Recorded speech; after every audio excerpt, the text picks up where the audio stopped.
Price action में footprints किसे कहते हैं, प्राइस अब मूव कर जाएगा ये कैसे पहचान सकते हैं, है बहुत छोटी सी चीज और बहुत कारगर है। 650 क्वांटिटीज टीसीएस के अंदर हम बाय करके बैठे हुए हैं। दिन है आज संडे का, बजट सेशन है, इस वजह से आज की मार्केट भी ओपन। बजट का सेशन जब भी होता है प्राइस अचानक मूव करता है। आज के सेशन ट्रेड करने के लिए हमारी प्रिपरेशंस क्या है इसको देखो और अच्छे से समझना। 5 मिनट के टाइम फ्रेम पर यहाँ पर बहुत देर से रेजिस्टेंस ले रहा था, बहुत देर से रुका हुआ था और कुछ देर पहले ही अपसाइड की तरफ ब्रेकआउट हुआ है। अब प्राइस रेजिस्टेंस नहीं तोड़ रहा है लेकिन वॉल्यूम्स के ब्रेकआउट एक के बाद एक होते चले जा रहे हैं। डे लो के नीचे हमारा स्टॉप लॉस है, अगर हिट होगा तो हो जाएगा, फिर हम दोबारा ट्रेड नहीं मारेंगे आज। अब फुटप्रिंट्स समझो, टीसीएस है आईटी सेक्टर का स्टॉक। आईटी सेक्टर मॉर्निंग से अपने रेजिस्टेंस को तोड़ रहा है और इस वक्त डे हाई पर ट्रेड कर रहा है, लेकिन उसके अगेंस्ट टीसीएस ने अभी तक एक भी रेजिस्टेंस नहीं तोड़ा है और डे लो पर ही इस वक्त ही ट्रेड कर रहा है, और जबकि आईटी सेक्टर डे हाई पर ट्रेड कर रहा है। अब इस स्टॉक के अंदर एक के बाद एक रेजिस्टेंस फॉर्म होते जा रहे हैं लगातार। अगर ये रेजिस्टेंस टूटा, मूव आया तो हो सकता है एक ही कैंडल में ऊपर निकल जाए। रीजन सिंपल है, आईटी सेक्टर पूरा हाई पर ट्रेड कर रहा है, डे हाई पर ट्रेड कर रहा है। आईटी सेक्टर के जितने और भी स्टॉक्स हैं वो सब भी हाई पर ही ट्रेड कर रहे हैं इस समय। जैसे कि विप्रो है, विप्रो भी आईटी सेक्टर का ही स्टॉक है। इसने आज सबसे पहले दिन का रेजिस्टेंस तोड़ा और जो कल का डे हाई था इसके ऊपर जाकर के ये ट्रेड कर रहा है। इस वक्त ये कल के डे हाई के ऊपर ट्रेड कर रहा है। इसका मतलब कि पूरा आईटी सेक्टर ऊपर है, सिर्फ टीसीएस है कि जो डे लो पर है।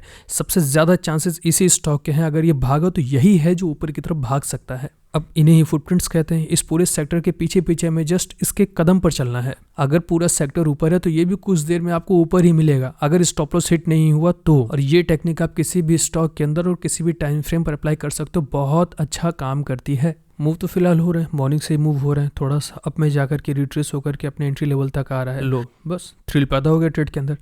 अब अगर ये ऐसे नहीं जाना चाहिए, जाओ जाओ जाओ जाओ जाओ ऊपर भागो, ऊपर जाओ ऊपर जाओ ऊपर जाओ ऊपर जाओ, बच के ऊपर भाग जाओ ऊपर भाग जाओ ऊपर भाग जाओ। लो क्या हो गया, ऐसे नहीं भैया। पिछले 7-8 दिन से काफ़ी तबीयत खराब थी, तो काफ़ी दिन के बाद आज हम ट्रेड कर रहे हैं और बिल्कुल ये सोच के नहीं बैठेंगे स्टॉप लॉस हम देंगे। टारगेट दे दो टारगेट दे दो टारगेट दे दो टारगेट। चलो कुछ तो हुआ, वॉल्यूम्स आई, थोड़ा सा ऊपर की तरफ गया, प्रॉफिट्स भी इंक्रीज हुए हैं। 8,000 8,000 9,000 तक चला गया। वाह वाह वाह वाह वाह वाह वाह वाह वाह। ये क्या हो गया, न्यूज़ का असर शुरू हो गया है।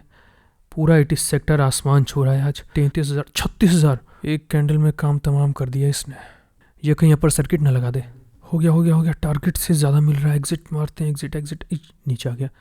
और एक बार ही थोड़ा सा ऊपर चला जाए, हल्का सा हल्का सा हल्का सा हल्का सा हल्का सा, और हो गया। एक कैंडल में देखिए इतना बड़ा मूव आया है, एक कैंडल में हो गया, अपना एग्जिट हो गया। बहुत बढ़िया। अब इसको जहां मर्जी जाए, नीचे जाना नीचे गिर जाए। स्टॉक्स ट्रेडिंग का जादू है ये। थैंक्स, फिर मिलते हैं।